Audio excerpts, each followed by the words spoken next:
Hello guys, welcome back to management Mantra by doctor Barkha Gupta. तो आज का जो सेशन है, क्योंकि अभी जस्ट एग्जाम आपका कल फिनिश हुआ है 30 सितंबर को मैनेजमेंट का, तो उसी से रिलेटेड कुछ डिस्कशन आप लोगों के साथ कर रही हूँ कि बच्चों के कुछ फीडबैक आए हैं रिलेटेड टू दी पेपर कि किस तरह का वो पेपर था और क्या क्या प्रॉब्लम उन्हें फेस करनी पड़ी है। तो उसी को मैं आपके साथ डिस्कस कर रही हूँ, जिससे कि आगे के लिए जो बच्चे पेपर देने वाले हैं वो प्रिपेयर हो जाएं और जो गलतियां या जो प्रॉब्लम फेस करनी पड़ी है इस बार बच्चों को, वो उनको फेस ना करनी पड़े। वो उसके लिए मेंटली पहले से ही अपने आप को तैयार करके रखें।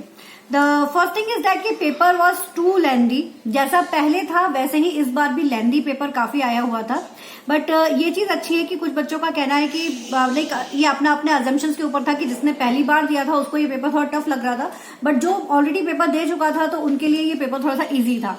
ठीक है, तो उनका कहना था कि पेपर जो था वो थोड़ा सा लेंथी था, क्योंकि सिक्वेंसिंग के क्वेश्चन, मैचिंग के क्वेश्चन, असर्शन, रीजन, इस तरह के क्वेश्चन इतने ज्यादा थे कि उनको पढ़ने में बहुत समय जा रहा था। इसलिए टाइम मैनेजमेंट को करने में बहुत दिक्कत आ रही थी। और एक बच्चे ने सजेशन भी दिया हुआ है कि उनका कहना है कि पढ़ने की स्टाइल में थोड़ा सा चेंज करना पड़ेगा, जिससे कि हम एक डिटेल एनालिटिकल स्ट्रैटेजी को फॉलो अगर हम करेंगे तो हम ज्यादा अच्छे से इस तरह के पेपर्स को सॉल्व कर पाएंगे। क्योंकि यहाँ पर टाइम जो है वो बहुत ज्यादा कंज्यूम हो रहा है जब हम यहाँ पर क्या कर रहे हैं, क्वेश्चन को पूरा पूरा रीड कर रहे हैं, सब कर रहे हैं उस समय पर। ठीक है, तो एक तो ये हुआ। दूसरा, एक मुझे ये पता चला है कि भाई एक साइड ऑप्शंस दिए गए हैं, दूसरी साइड कोई पिक्चर है, जिसकी वजह से बीच में स्पेस बहुत कम मिल रहा है। तो स्क्रॉलिंग में समय बहुत ज्यादा जा रहा था, बच्चों का स्क्रॉल करने में समय बहुत ज्यादा जा रहा था। ये एक फीडबैक मिला हुआ है एग्जाम के टाइम पर।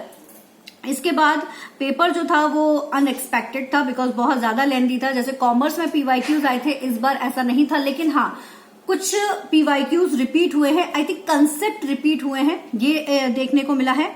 और इसके अलावा पेपर जो है वो आप लोगों का काफी हद तक अनएक्सपेक्टेड तो था, चलो वो तो हम कह ही रहे थे कि वो तो होना ही है। लैंग्वेज मिक्सिंग की वजह से भी कई लोगों को प्रॉब्लम आई है, ये भी एक सुनने में मिला है। केस स्टडी क्वाइट इजी थी, केस स्टडीज आप लोगों की इजी थी। और इसके बाद कुछ बच्चों का एक के साथ तो ये भी हुआ कि पूरा पेपर करने के बाद उसने क्या किया है कि पूरा पेपर उसका कंप्लीट हो गया, बट वो सबमिट ऑप्शन पर क्लिक नहीं कर पाई है और उसका कंप्यूटर अचानक से बंद हो गया है। तो इस केस में जो वहां पर इन्विजिलेटर थे उनका कहना था कि आपका पेपर सबमिट हो चुका है, आप टेंशन मत लीजिए। But she is quite nervous कि वो क्या हुआ है क्या नहीं हुआ है, उसको लेके वो काफी टेंशन में है।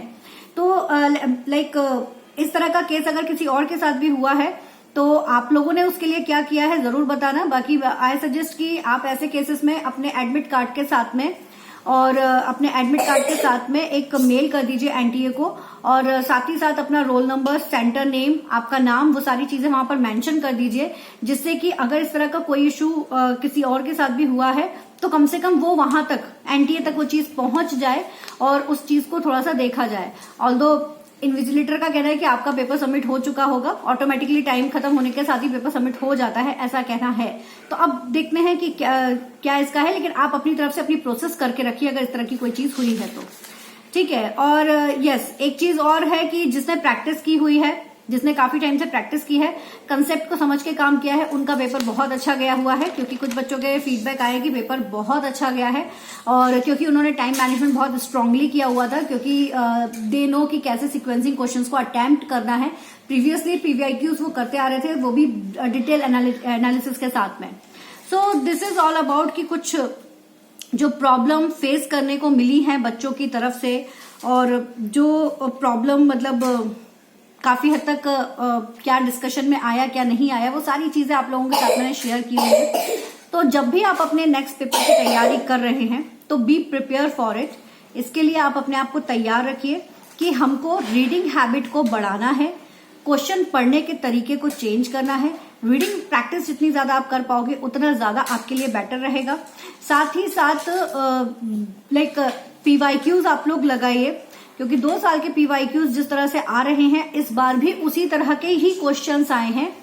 कंसेप्ट रिपीट हुआ है। देखो क्वेश्चन तो वैसे भी रिपीट नहीं होता, बट कंसेप्ट रिपीट हुए हैं। इसीलिए हमेशा आपसे कहा जाता है कि जो भी आप क्वेश्चन पढ़ रहे हो तो जैसे अगर 4 ऑप्शन दिए गए हैं और जो आपसे जो टॉपिक के ऊपर पूछा गया है उसकी पूरी डिटेल को पढ़कर आप लोग काम करिए, जिससे कि अगर कभी आगे पूछा जाए तो आप उसको भी कर सके। तो this is about the management के बच्चों का जो रिएक्शन है वो आप लोगों को बताया है। और कोशिश करूंगी आज या कल में, क्योंकि मैं टॉपिक कलेक्ट कर रही हूँ कि कौन कौन से टॉपिक आए हैं एग्जाम्स में, तो वो एक बार बहुत अच्छे से मेरे पास आ जाए। उसके बाद आप लोगों का एक सेशन करते हैं जिसमें हम डिस्कस करेंगे कि कौन कौन से टॉपिक आप लोगों के आए थे। ठीक है गाइस, चलिए all the best for your future और keep study hard with smart. All the best.